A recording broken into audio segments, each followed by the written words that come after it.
پہلے ایک دفعہ دروشی پڑھ لیں. اللہم صلی علی محمد وعلی آل محمد واصحاب محمد وازواج محمد وامت محمد اجمعین الی یوم الدین آمین. 5 علمی پوائنٹ انشاءاللہ ڈسکس کروں گا. علمی پوائنٹ نمبر 1، اسی فتوے کے اندر جو یہ مختلف ان کے پیراگراف ہیں ان کو میں انشاءاللہ ورڈ بائی ورڈ پڑھوں گا اور اس کے اوپر اپنی ورڈکٹ دوں گا. وہ اس میں یعنی شروع میں تو کہتے ہیں کہ یہ کلمات کفر ہیں، اس کے بعد وہ پہلے ہی صفحے کے اوپر لکھتے ہیں تصوف کی کسی کتاب میں غیر نبی کے لیے رسول اللہ کے جو کلمات آئے ہیں، یقیناً ہوش و حواس میں جو ان کلمات کو ادا کرے گا وہ کفر کا مرتکب ہے. اہل سنت و جماعت کے کسی بھی مستند اور سکھ عالم دین نے کبھی ان عبارتوں کی تائید اور تصویب نہیں کی. دیکھو کتنے بڑے جھوٹ بولنے والے جے، مناظرے کر دے رہے جے. خواجہ نے کیا فرمایا؟ سنو کہ میں کون ہوں اور کیا ہوں. محمد الرسول اللہ صلی اللہ علیہ وسلم کے دربار کے کمینے غلاموں میں سے ایک ہوں. کمینے غلاموں میں سے ایک ہوں. کمینے غلاموں میں سے ایک ہوں. کوڑ مار دے ہو، پاگل سمجھا ہوا ہے عوام کو. بلکہ اس کا رد ہی کیا ہے. چنانچہ امام اہل سنت امام احمد رضا بریلوی قادری، ان کے والد سے انہوں نے فتاوی رضویہ سے نقل کیا ہے کہ وہ کہتے ہیں کہ اگر کوئی شخص یہ کہے کہ میں اللہ کا رسول ہوں یا فارسی میں کہے کہ میں پیغمبر ہوں تو وہ کافر ہو جائے گا. اب مجھے بتائیے کون سی راکٹ سائنس ہے جو اعلیٰ حضرت نے ہمیں سمجھا دی ہے؟ یعنی ہمارے چھوٹے سے بچے کو بھی پتا ہے کہ جو شخص بھی یہ کہے گا کہ میں اللہ کا رسول ہوں یا پیغمبر ہوں رسول اللہ کے بعد صلی اللہ علیہ وآلہ وسلم، خواہ وہ مسلمہ کذاب ہو، خواہ وہ غلام احمد قادیانی دجال ہو، خواہ وہ کوئی صوفی بزرگ ہو جو کشف کے نام کے اوپر کسی خاص حالت کے اندر بھونک جائے. ہاں، وہ جو خادم رضوی صاحب کہتے تھے انہوں ہلکا نہ جانو جیڑا بھونکتا جائے نبی تے بھونکتا جائے. تو جتنے بھی بھونکتے رہے ہیں اپنے آپ کو رسول اللہ کہہ کے، خواہ وہ چشتی رسول کے نام پہ ہو، تھانوی رسول کے نام پہ ہو، شبلی رسول کے نام پہ ہو، جی صادق رسول کے نام کے اوپر ہو، معاویہ رسول کے نام کے اوپر ہو، یہ تو انہوں نے تو کلمے اپنے 10-11 کر لیے ہیں. تو یہ سارے کے سارے جو ہیں یہ کلمات کفر، یہ سب کو پتہ ہے. مسئلہ ہے کہ بزرگوں کو ہائی لائٹ کر کے ان چیزوں کو سامنے لے کر آنا، یہ کام کیوں نہیں کیا؟ ہمیں تو کہتے ہیں جی انجینئر صاحب گندی مکھی ہیں اور بیٹھتی ہی گند کے اوپر ہیں. بالکل مجھے فخر ہے کہ میں تمہارے بزرگوں کا گند صاف کر رہا ہوں، لیکن مانو یہ گند تمہارے بزرگوں کا تھا. یعنی میں جس گند پہ جا کے بیٹھ رہا ہوں، یعنی چشتی رسول اللہ، تھانوی رسول اللہ یا باقی عبارتیں، یہ تمہارے بزرگوں کا گند تھا. اور 1 ٹن حسن زن رکھ لیتے ہیں کہ بزرگوں کا نہیں تھا، ان کی کتابوں میں ہے. تو کتابیں پرنٹ کس نے کی؟ اس سے چندے کس نے بٹورے؟ آج تک اس کی پرنٹنگ ہو رہی ہے. کسی کی جرت نہیں کہ ان مکتبوں کے باہر جا کے دھرنے دیں. پورے ملک کو یہ بلاک کرتے ہیں اپنے پولیٹیکل گینز کی خاطر. وہاں جا کے دھرنے کیوں نہیں دیتے؟ کیونکہ ادھر سے چندے لے کے کھا رہے ہیں، وہ ان کے اپنے لوگ ہیں پرنٹ کرنے والے. خواہ کشف المحجوب ہو، حشت بہشت ہو، تذکرۃ الاولیاء ہو، یہ ساری کی ساری کتابیں یہ لوگ خود پرنٹ کرتے ہیں، آج تک پرنٹ کر رہے ہیں. تو یہ جان نہیں چھڑا سکتے. تو یہ کہنا کہ جی یہ انجینئر صاحب گندی مکھی ہیں، گند پہ بیٹھتے ہیں، تو ہم پوچھیں گے کہ اشرف علی تھانوی صاحب نے سینکڑوں کتابیں لکھی تھیں، تو اعلیٰ حضرت بھی جا کے گند پہ ہی بیٹھے. ایک کفریہ عبارت نکالی حفظ الایمان سے، جسے میں بھی کفریہ مانتا ہوں، میں نے اپنے ریسرچ پیپر میں ڈالی ہوئی ہے. میں نے 10 سال پہلے جو ویڈیو ریکارڈ کروائی 19 گستاخانہ عبارتوں کے اوپر، اس میں بھی اس کو ڈسکس کیا ہے. تو اعلیٰ حضرت کو بھی سینکڑوں کتابوں میں ایک چھوٹا سا رسالہ حفظ الایمان، اس کی بھی ایک کفریہ عبارت ملی. تو اعلیٰ حضرت بھی سینکڑوں کتابوں کو چھوڑ کر گند پہ بیٹھے تھے. بالکل. اگر میرے اوپر یہ ڈاکٹرن لگا رہے ہیں اور کہہ رہے ہیں انجینئر صاحب کو ہمارے بزرگوں کی خدمات نہیں نظر آ رہی، تمہارے اعلیٰ حضرت کو باقی بزرگوں کی خدمات نہیں نظر آ رہی تھی؟ ادھر یہ لوگ کیا کہتے ہیں؟ نہیں جی بڑے سے بڑا بزرگ بھی ہونا جی، اگر وہ نبی کا گستاخ ہے تو اس کی بزرگی فارغ. تھوڑے بابے دی بزرگی کیوں نہیں فارغ؟ میرے نبی سا ہے ہی کوئی نہیں، تیرے بابے تے شاہ ہی کوئی نہیں، لے جاؤ بابے اپنے اتھوں. دوسروں کے لیے کرائٹیریے اور اپنے لیے آپ انجینئر صاحب سے بھیک مانگ رہے ہیں، جی انجینئر صاحب ہمارے بزرگوں کو گستاخ کہنا چھوڑ دیں، بڑا برا وقت آیا جی بریلویاں ہوتے، توبہ توبہ توبہ توبہ۔ انہوں نے کدے سوچا نہیں سی کہ ہمارا ہتھیار ہمارے اوپر چلے گا۔ پچھلے 100 سال سے انہوں نے گستاخی کے نیزے کی نوک پہ رکھا ہوا تھا ساروں کو، حسام الارمین لکھ کر، ہر بندے کو گستاخ کہنا۔ آج اسی طرح کی گستاخیاں اس سے بڑھ کر ان کے بزرگوں کی نکلی ہیں، تو کہہ رہے ہیں جی انجینئر صاحب آپ ہمارے بزرگوں کو گستاخ تو نہ کہیں۔ ہم نے آپ سے ہی سیکھا تھا، 31 سال میں بھی بریلوی رہا ہوں، یہ آپ نے ہمیں سکھایا تھا، با خدا دیوانہ باش با محمد ہوشیار، دیوانگی صرف اللہ کے لیے چلے گی، رسول اللہ کے لیے اگر دیوانگی کی تو فارغ ہو جاؤ گے۔ اب بھول گئے ہو سب کچھ، یہ تمہارا پڑھایا ہوا سبق تھا، اور الحمدللہ ہم اس سبق کو اچھا سمجھتے ہیں بالکل۔ اسی لیے میں کہتا ہوں میں تو اعلی حضرت کے نامکمل مشن کی تکمیل کر رہا ہوں۔ اعلی حضرت نے وہ مشن ادھورا چھوڑا تھا، اس کی کمپلیشن الحمدللہ 100 سال بعد میں نے آ کے کی ہے۔ جس طرح نیوٹن نے گریوٹی کا ایشو ادھورا چھوڑا تھا، لوگ کنکلوڈ کر بیٹھے تھے، وہ تو 300 سال بعد جب آئنسٹائن آیا تو اس نے بتایا کہ بھائی یہ تھیوری آف ریلیٹیوٹی جب وہ سامنے لے کے آیا تو اس نے بتایا بھی گریوٹی تو فورس نہیں ہے، یہ تو ایشو ہی کوئی ڈیفرنٹ ہے۔ تو یہ نامکمل مشن تھا جس کی تکمیل اللہ کے فضل سے ہمارے اس پلیٹ فارم سے ہوئی ہے۔ لہذا یہ بالکل آپ اس کو کلیئر کر لیں کہ یہ اگر کریڈٹ پہلے نمبر پہ جاتا ہے تو ہمارے پلیٹ فارم کو جاتا ہے اس حوالے سے الحمدللہ۔ علمی پوائنٹ نمبر 2 آگے چل کے وہ لکھتے ہیں کہ جہاں تک ان کتابوں کے مصنفین کے ایمان کا معاملہ ہے تو جب تک قطعی طور پر ثابت نہ ہو جائے کہ یہ الفاظ ان کے اپنے تحریر کردہ ہیں وہ اہل ایمان ہی قرار دیے جائیں گے۔ بالکل ہم آپ کے ساتھ ہیں، اور یہ دیکھیں اپنی عوام کی حمایت حاصل کرنے کے لیے اور اپنی عوام کو میرے خلاف کرنے کے لیے جھوٹ بولتے ہیں کہ انجینئر صاحب ہمارے بزرگوں کو کافر کہتے ہیں، گستاخ رسول کہتے ہیں۔ یہ تم کہلواتے ہو۔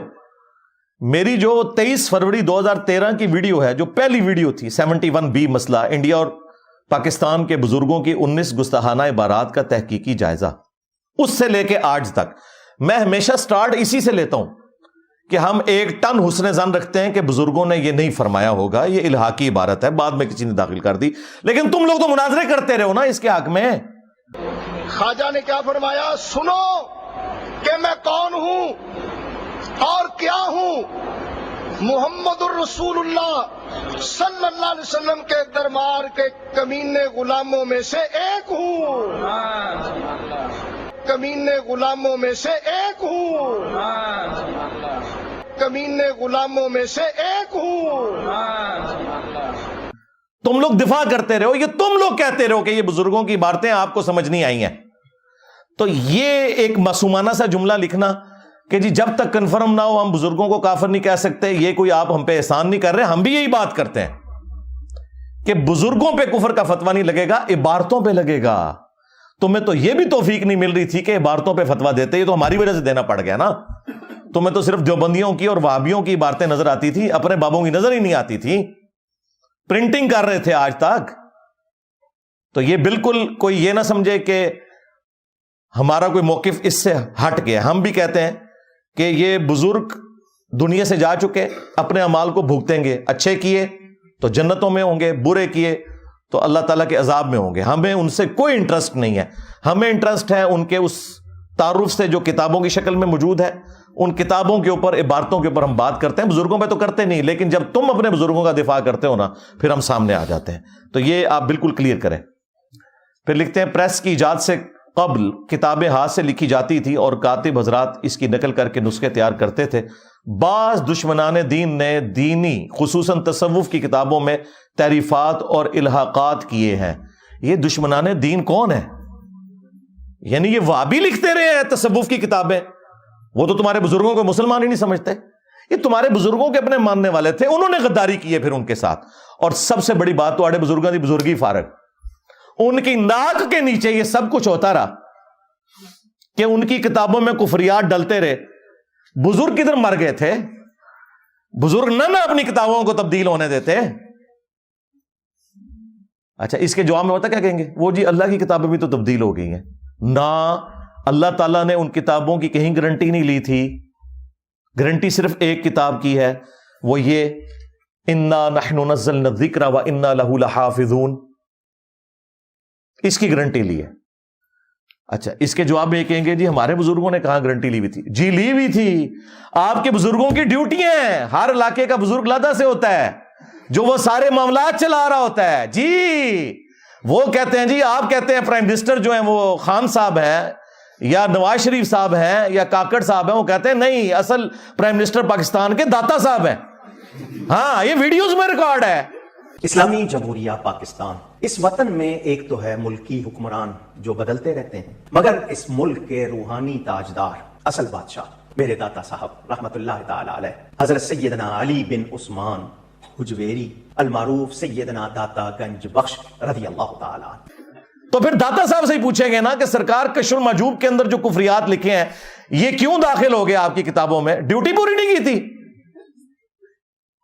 ہمارے وہ خادم رضوی صاحب بھی, بابا جی بھی کہا کرتے تھے نا کہ امام مالک فرماندے نے امت مر جائے. ہاں امام مالک کہتے ہیں کہ امت مر جائے اگر نبی کی گستاخیاں ہو رہی ہیں اور امت وہ گستاخیاں نہیں روک رہی. امام مالک فرماتے تھے پھر امت زندہ کیوں ہے؟ پھر مر جائے ساری, پھر مر جائے ساری. پوری عالم اسلام اس وقت یا تو مر جائے, یا تو مر جائے سارا عالم اسلام, یا پھر حضور کی عزت پر پیرا دے. بس دو باتوں میں سے ایک بات ہے, بس یا سارا اکٹھا ہو کے مر جائے تو یا پھر فرانس کو جواب دے. تو میں نے اس میں کہا تھا بابا جی رکو ذرا صبر کرو, تیرے بابا کیوں نہ مر جان؟ غوث کتب ابدال جنہاں دی ڈیوٹیاں نے, انہوں نے اپنے نبی نے غداری کیوں کی تھی ہے؟ انہوں نے اپنے نبی کا کلمہ نہیں پڑھا ہوا؟ کیا ان غوث کتب ابدال جو تمہارے جعلی کلیم کیے ہوئے ہیں لیکن تمہارے نزدیک تو اصلی ہیں, انہوں نے اپنے نبی کا کلمہ نہیں پڑھا ہوا؟ یہ کیوں نہیں مر جائیں؟ بلکہ تمہیں کہنا چاہیے تھا کہ بزرگ کتے کی موت مریں, کیونکہ ان کے پاس اختیار تھا کہ وہ رسول اللہ کے خلاف جو ویڈیوز ہیں یوٹیوب کے اوپر اپلوڈ انہیں ڈیلیٹ کروا سکتے تھے نگاہ مار کے, اور نہیں کروائی انہوں نے. واہ واہ, عزتیں اویل کی ہیں تم نے اللہ اور اس کے رسول کے نام کے اوپر, چندے بٹورے ہیں, خانقاہیں آباد کی ہیں, جدادیں بنائی ہیں اللہ اور اس کے رسول کے نام کے اوپر عز وجل و صلی اللہ علیہ وآلہ وسلم. سواریاں سوار کی ہیں تم نے مکے اور مدینے کی آوازیں لگا کر, اور آج جب اسلام کے اوپر برا وقت آیا ہے تو تم سے کچھ بھی نہیں ہو رہا. تو پھر ہم تم سے پوچھیں گے کہ چندے حلال کیوں نہیں کر رہے ہو؟ تمہارے بزرگوں کی ڈیوٹیاں تھی, تمہیں کہنا چاہیے پہلے بزرگ مر جائیں کہ رسول اللہ کی گستاخیاں ہو رہی ہیں, یہ نگاہ مار کے کچھ نہیں کر رہے. اللہ نے کچھ نہیں کرنا. ہاں وہ ابراہ کا لشکر ایک ہی دفعہ اللہ نے ہلاک کیا تھا, اس سال کو یادگار بنانا تھا کیونکہ اس سال رسول اللہ صلی اللہ علیہ وآلہ وسلم کی ولادت ہونی تھی. اس کے بعد یزید کے دور میں, عبد الملک بن مروان کے دور کے اندر کعبے کے اوپر چڑھائی ہوئی ہے, مسجد نبوی کی توہین ہوئی ہے. اللہ تعالیٰ نے دنیا کو بقدر ایفرٹ چھوڑا ہوا ہے. یہ بات بالکل درست ہے کہ امت کا کام ہے کہ وہ کام کرے, لیکن امت میں تو بڑے یہ ہیں نا ان کے غوث کتب ابدال جو نگاہیں مار سکتے ہیں. اس کا مطلب ہے یہ سارا فراڈ ہے, کچھ بھی نہیں کوئی کر سکتا. دیکھو تم لوگوں نے 1200 سال سے امت کو ٹرک کی بتی کے پیچھے لگایا ہوا تھا, اور ان کی کتنی دھاگ اٹھائی ہوئی تھی جی نگاہ مار کے تینج کر دیتے ہیں. کتنے نے ہونا, آپ مر گئے نا, کیوں نہیں گستاخانہ ویڈیوز ڈیلیٹ کرواتے؟ اپنی کتابوں میں جو گستاخانہ عبارتیں ہیں یہ ان کے بعد ان کے کاتبین لکھتے رہے, یہ یا خود لکھواتے رہے, واللہ عالم, ہمیں نہیں پتا. ہم نہ ادھر کی طرف کھڑے ہوتے ہیں نہ ادھر کی طرف, چلے حسن ظن رکھ لیتے ہیں. بعد کے لوگوں نے کیا ہے تو یہ بابے کدھر بھر گئے؟ ان کا کام نہیں تھا کہ اپنی نوکری حلال کرتے؟ دیکھیں انہوں نے نمک حرامی کی, بقول ہی نہیں کہ انہوں نے رسول اللہ کے ساتھ غداری کی صلی اللہ علیہ وآلہ وسلم, تو اللہ تعالیٰ نے ان سے کیسا بدلہ لیا ہے. اتنی بڑی بلا ان کے اوپر چھوڑ دی ہے. میرے نبی سا ہے ہی کوئی نہیں, تیرے بابے تھے شے ہی کوئی نہیں. اچھا اب یہاں پہ میں ایک اور چیز بھی عرض کر دوں کہ یہ جو ان کا دھوکہ ہے نا کہ جی جو عبارتیں ہمارے بزرگوں کی کفریات ہیں یہ بعد میں شامل کر دی ہیں, تو آپ صرف ان کتابوں سے وہ باتیں لے لیں جو قرآن و سنت کے مطابق ہیں, باقیوں کو چھوڑ دیں. ہم کیوں لیں ان کتابوں سے؟ کیا آپ غلام احمد قادیانی دجال کی کتابوں کے بارے میں بھی یہ بات کریں گے کہ اس میں جو قرآن و سنت کے مطابق ہے وہ لے لو اور باقی چھوڑ دو؟ کہیں گے نہیں، اس کی گمراہی تو مسلمہ ہے۔ تو آپ کے بزرگوں کی بھی جو انٹروڈکشن ہے، ان کا جو تعارف ہے، وہ انہی کتابوں سے ہے، یہ ذہن میں رکھیے گا۔ If there is no کشف المحجوب there is no علی بن عثمان حجویری۔ اگر کشف المحجوب ختم ہوتی ہے نا تو علی حجویری نام کی کوئی شخصیت نہیں ہے۔ ویسے آپ نام دے کے کوئی بھی بزرگ کھڑا کر لیں، ان بزرگوں کی دھونس، ان کے مراتب، آپ نے جس چیز کے اوپر کلیم کیے تھے وہ ان کی کتابیں تھی۔ کتابوں میں آپ نہ سمجھیں چاند ایک گستاخی ہیں، یہ پوری کی پوری کتابیں کفریات کا پلندہ ہے، سوائے آیات اور احادیث کے، اور وہ بھی جو صحیح حدیث ہیں اس میں وہ ساری کی ساری تعلیمات ہی قرآن و سنت کے خلاف ہیں۔ لیکن میں نے ہائی لائٹ کی ہیں گستاخیاں، کیونکہ وہ بات ذرا آسانی سے سمجھ آتی ہے، ادروائز ہمارے نزدیک تو یہ ساری کتابیں فراڈ کے اوپر مبنی ہیں۔ چلیں ہم ایگری کر لیں ان کے ساتھ کہ جی یہ جو گستاخانہ عبارتیں ہیں وہ بعد میں کسی نے ڈال دی ہیں، لیکن مجھے یہ بتائیے جو تعلیمات یہ لوگ خود اپنے درس و بیان کے اندر لوگوں سے بیان کرتے ہیں، ان کے بارے میں آپ کیا کہیں گے؟ وہ تو میں نے تو نہیں نا گن پوائنٹ پہ داخل کروایا۔ یعنی یہ کہتے ہیں کہ جی یہ گستاخانہ عبارتیں بزرگوں کی نہیں ہیں، لیکن یہ والی تعلیمات جو ہے نا یہ بزرگوں کی ہیں۔ ہمارے نزدیک تو وہ تعلیمات بھی فراڈ ہیں۔ مثال کے طور پر باپا جانی جو ہے الیاس قادری صاحب، اس وقت سب سے بڑے ان کے غوث وقت ہے نا، انہوں نے شیخ عبد القادر جیلانی المتوفا 561 ہجری سے متعلق ایک کتابچہ لکھا ہے، جنات کا بادشاہ۔ وہ چینی جن نالا، وہ چینی جن جس میں وہ واقعہ بھی ہے۔ اچھا، اس میں انہوں نے ایک واقعہ لکھا ہے، اور واقعہ نہ صرف لکھا ہے بلکہ ان کے جو چھوٹو مولوی ہیں نا وہ ویڈیو میں بھی بیان کر رہے ہیں اور اس کو ڈیفینڈ بھی کر رہے ہیں۔ شیخ عبد القادر جیلانی کو کچھ لوگ ملنے کے لیے آئے، تو جب ان کے پاس پہنچے تو ان کا ایک جو غلام تھا اس نے لوٹا جو رکھا تو لوٹے کی ٹوٹی قبلہ کی طرف نہیں کی، تو شیخ عبد القادر جیلانی غوث پاک سرکار رضی اللہ تعالیٰ عنہ کو اس پر ملال ہوا، تو آپ نے جلال سے اس کی طرف دیکھا تو وہ آپ کی نگاہ کی تاب نہ لاتے ہوئے جاں بحق ہو گیا۔ اور ان تعلیمات کو یہ قرآن و سنت کے مطابق سمجھتے ہیں، ہم کہتے ہیں یہ بھی فراڈ ہے۔ اس میں پتہ کیا لکھا ہوا ہے واقعہ کہ شیخ عبد القادر جیلانی رحمۃ اللہ علیہ کا ایک مرید تھا، وہ انہیں وضو کروایا کرتا تھا۔ ایک دن اس نے وضو کروانے کے بعد جو لوٹا ہے نا اس کی ٹوٹی قبلہ رخ رکھنے کی بجائے تھوڑی ہٹا کے رکھ دی، جان بوجھ کے نہیں، بے دھیانی کی وجہ سے۔ تو کہتے ہیں جی شیخ عبد القادر جیلانی کو اتنا غصہ آیا کہ انہوں نے نگاہ مار کے نا مرید کو جلا کے راکھ کر دیا، اس کی روح پرواز کر گئی۔ وہ مرید جو بیچارہ اس امید میں اپنے بابے سے اٹیچ تھا کہ یہ میری حفاظت کرے گا، وہ خود تو مرا، بابا بھی مار کے چلا گیا۔ ہاں ظاہر ہے بابے نے قتل ناحق کیا، 302 لگتی ہے بابے کے اوپر، ہاں ذہن میں رکھیے گا۔ تو ان کے بابوں نے ان کی آخرت کیا بچانی ہے، ان کے مرید اپنی آخرت بھی لے ڈوبے، بابا بھی نال ہی لائے گئے۔ تو کہتے ہیں اس کے بعد پھر انہوں نے نگاہ ماری لوٹے کی طرف تو ٹوٹی سیدھی ہو گئی۔ یہ ان لوگوں کا، ان کے بزرگوں کا، اب تو میں کہہ سکتا ہوں نا ان کے بزرگوں کا، کیونکہ یہ تو مانتے ہیں نا، ان کے بزرگوں کا یہ لیول ہے کہ وہ بجائے لوٹے کی ٹوٹی کو سیدھا کرنے کے بندے مار دیتے ہیں، اور پھر ہمیں یہ بتاتے ہیں کہ آپ نے رسول اللہ تک پہنچنا ہے نا صلی اللہ علیہ وآلہ وسلم، ان بزرگوں کا دامن کرم تھام لیں۔ توبہ توبہ توبہ، دماغ خراب ہے ساڈا،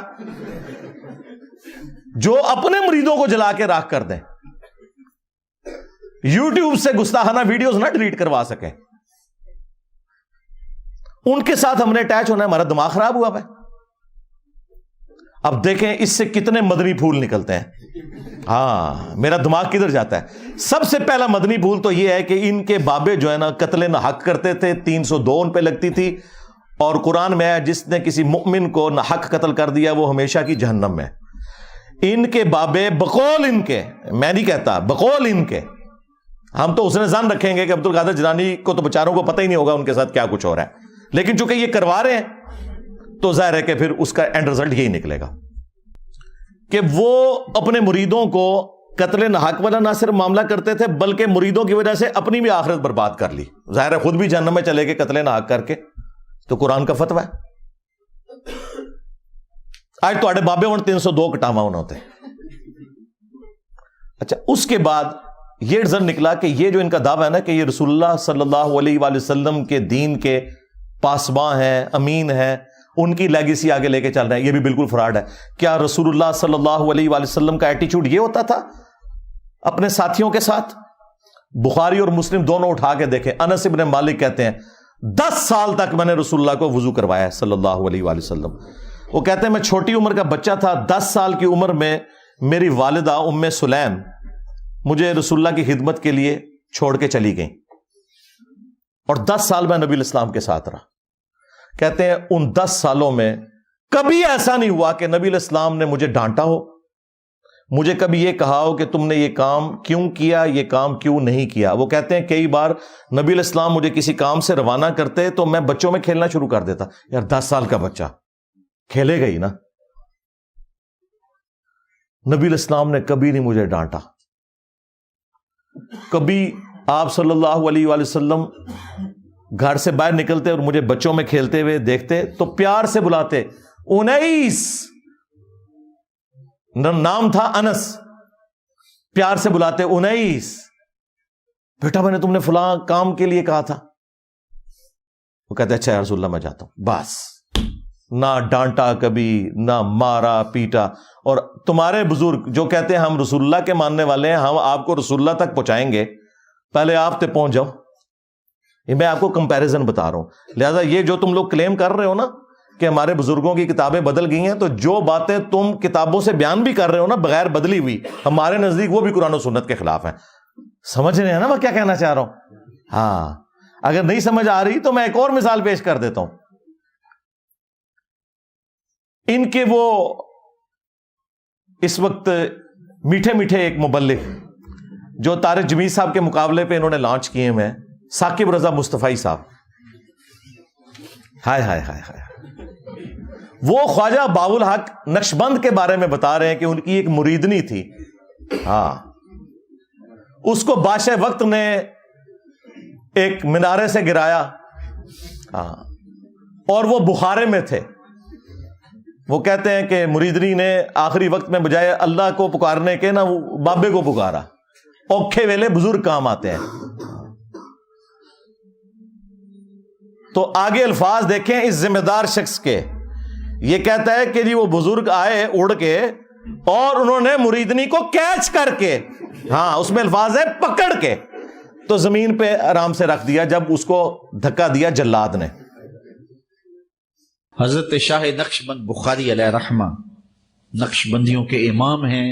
آپ کابل میں تشریف لائے تو بادشاہ کے گھر میں کام کرنے والی ایک خاتون آپ سے روحانی نسبت قائم کر لیتی ہے. جو اس کی ہم منصب تھیں انہوں نے اس سے حسد کیا اور بادشاہ کے گھر کا زیور چوری کر کے اس پر الزام دھر دیا اور گواہیاں بھی دے دی. بادشاہ کو بڑا غصہ آیا. اس نے کوئی بات سنے بغیر کہا کہ اس کو لے جاؤ اور محل کی چھت سے اوپر گرا دو. خیر اس کو چھت پہ لے گئے. جب پھینکنے لگے تو اس کے دل میں خیال آیا, وہ کسی نے بتایا تھا کہ اوکھے ویلے بزرگ کام آتے ہیں, تو اس سے بڑھ کر اوکھا ویلا ہو کیا سکتا ہے. تو اس نے بخارے کی طرف منہ کر کے کہا شیئن للہ چو گدائے مستمند المدد خواہم ز شاہ نقش بند. اور اتنے میں جلاد نے پیچھے سے دھکا دے دیا. جب وہ نیچے گئی تو حضرت شاہ نقشبند بخاری نے پکڑ کے آرام سے زمین پہ رکھ دیا. تو حیرت زدہ ہوگی, حضرت آپ کب آئے تھے؟ کہا تو از چبارہ آمدی من از بخارا آمدم. تو چبارے سے چل پڑی تھی, میں بخارے سے چل پڑا. اور بعد میں مریدنی پوچھتی ہے کہ حضرت آپ کہاں سے ہیں؟ تو انہوں نے کہا کہ تو مینارے سے چل پڑی اور میں بخارے سے چل پڑا, اور نہر والے پل تے آ کے ملے دوئے. یہ تبدیل تو نہیں ہوا. ظاہر ہے ثاقب رضا مصطفی صاحب جب بیان کر رہے ہیں تو یہ واقعہ تبدیل تو نہیں ہوا نا. اس کے ساتھ تو ہم یہ کر سکتے ہیں نا سب کچھ. اور دوسری طرف بخاری مسلم میں حدیث ہے کہ ام عائشہ سلام اللہ علیہا کہتی ہیں کہ اللہ کے محبوب صلی اللہ علیہ وآلہ وسلم نے کبھی بھی کسی عورت کو بیعت کے لیے ہاتھ نہیں لگایا. اور ان کی حالت دیکھیں کہ ان کے جو پیر ہیں وہ مریدنیاں کیچ کرتے ہیں. اب میں نے تو نہیں ان کو کہا کہ نامحرم مریدنی کو کیچ کیوں کیا، یہ میں آپ کو کمپیریزن بتا رہا ہوں.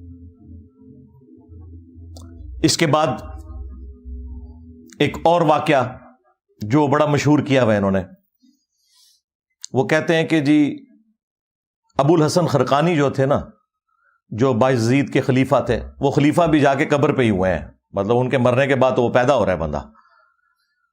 تو محمود غزنوی جب سومنات پہ حملے کر رہا تھا تو اس کو کامیابی نہیں ہو رہی تھی، تو آخری دفعہ اس کے پاس ابو الحسن خرقانی کا ایک کرتا تھا جو اس نے اللہ کے حضور توسل کے طور پر پیش کرتے ہوئے دعا کی اور اسے فتح ہو گئی. اور رات کو خواب میں بابا جی آ گئے اور بابا جی ناراض ہیں. وہ کہتے ہیں کہ تو نے میرے کرتے کی اتنی کم قیمت لگائی ہے، اگر تو یہ کرتا اپنے ہاتھ میں پکڑ کے اللہ سے یہ دعا کرتا کہ ہند کی سرزمین میں قیامت تک کوئی کافر نہ ہو تو یہ سارے مسلمان ہو جاتے. حضرت ابو الحسن خرقانی ایک بزرگ گزرے ہیں، یہ حضرت بایزید بستامی کے سجادہ نشین تھے. اتنے بڑے آدمی تھے، اپنا جبہ دیا محمود غزنوی کو، جب مشکل آئی تو دعا مانگنا آگے رکھ کے اللہ فتح دے دے گا. تو محمود کہتے ہیں جب سومنات کے مندر نہیں فتح ہو رہے تھے تو میں نے بابے کا جبہ سامنے رکھ کے دعا کی تو اللہ نے مجھے فتح دے دی. کہتے ہیں بابا جی رات خواب میں ملے تو کہنے لگے تو نے کیا قیمت ڈالی میرے جبے کی؟ کہا حضور کیا مطلب؟ فرمانے لگے تو میرا جبہ سامنے رکھ کے دعا کرتا کہ یا اللہ ہندوستان کے سارے کافر مسلمان ہو جائیں تو اللہ نے توفیق ایمان دے دینی. یہ تو نے کیا دعا مانگی ہے؟ یہ تعلیمات بتاتے ہیں اور پھر سبحان اللہ پڑھتے ہیں. اور یہ واقعہ تذکرۃ الاولیاء کے اندر بھی لکھا ہوا ہے شیخ فرید الدین عطار نے. اب یہ واقعات بیان کرتے ہیں تو ہم اس کے مقابلے میں انہیں بتائیں گے کہ بھائی اگر ان کرتوں سے کوئی فرق پڑتا تو اس کائنات میں سب سے عظیم کرتا تو رسول اللہ کا ہے صلی اللہ علیہ وآلہ وسلم. صحیح مسلم میں حدیث ہے، اسما بنت ابی بکر نے نبی الاسلام کا کسروانی طیالسی ایک کالا جبہ وہ نکالا اور انہوں نے بتایا کہ یہ وہ جبہ ہے جو نبی الاسلام پہنا کرتے تھے اور اس کے دھون کو ہم مریضوں کے لیے شفا کے طور پر استعمال کرتے ہیں. نبی الاسلام کا کرتا مبارک جو صحیح تبرک بھی ہے، جس سے صحابہ کرام نے تبرک بھی حاصل کیا، وہ کرتا جب نبی الاسلام خود پہنتے تھے، اس کرتے کو دیکھ کے تو مشرکین عرب نے اسلام قبول نہیں کیا. اور اس کے بعد رومنز اور پرشینز کے خلاف جب صحابہ کرام نے جنگیں لڑی ہیں تو وہ کرتا تو نہیں لے کے گئے جس طرح یہ ابو الحسن خرقانی کے کرتے سے دعا کی ہے. انہوں نے تو رسول اللہ کے کرتے سے کوئی دعا نہیں کی ہے. وہاں تو 8,500 صحابہ اور تابعین شہید ہوئے ہیں جنگ قادسیہ میں، ہاتھیوں کے نیچے بھی آئے کئی، تب جا کے وہ پرشین امپائر جو ہے وہ مسلمانوں کے پاس آئی ہے. اور جنگ یرموک میں بھی ہزاروں صحابہ اور تابعین شہید ہوئے ہیں، تب جا کے رومن امپائر کی کمر ٹوٹی ہے. ادھر تو کوئی کرتے نہیں لے کے گئے، سب کہانیاں بنائی ہوئی ہیں. پھر ہمارے وہ جو مرشد ہیں مصباحی صاحب، ہاں اب مصباحی صاحب جو کچھ بیان کر رہے ہیں بزرگ ہی لکھ کے گئے ہیں. یہ کشف المجوب میں واقعہ لکھا ہوا ہے، اوپر دیکھا تو سونا، نیچے دیکھا تو سونا، درخت سارے کا سارا سونے کا اور پتے سونے کے اور جڑیں بھی، ہاں نا اینڈ تک کہتے ہیں ہاں نا، یعنی میں بھی ہوتے ہی سا. ہاں یہی مطلب ہوتا ہے نا. داتا حضور کشف المجوب میں لکھتے ہیں یہ فکرے ان کی زبان سے تب ادا ہوئے جب اس درخت کے نیچے تھے جس کے اوپر میں چڑھا ہوا تھا. آپ فرماتے خدا کی عزت و عظمت کی قسم، پورا درخت، اس کی ٹہنیاں، اس کا تنا، اس کی جڑیں بھی سونے کی ہو گئی، سارا، ہاں سارے سونے کا ہو گیا. اب وہ جو ہے نا وہ مٹی اٹھانے کے لیے نیچے ہوا، تو نیچے دیکھا تو زمین سونے کی، زمین سونے کی ہے. یہ کیا ہوا؟ دائیں دیکھا تو سونا، بائیں دیکھا تو سونا، آگے دیکھا تو سونا، پیچھے دیکھا تو سونا. اب بابا جی نے کام کیا تھا، کیوں نہیں مٹی دیا ٹیماں پھڑان ڈیا، اور کہتا حضور کہاں سے پکڑاؤں، مٹی ہے ہی نہیں، جہاں تک نظر جاتی سونا ہی سونا ہے. بابا جی ایک سوال ہے بابا جی، اگر آپ ہوا میں سونا نکال سکتے ہیں بابا جی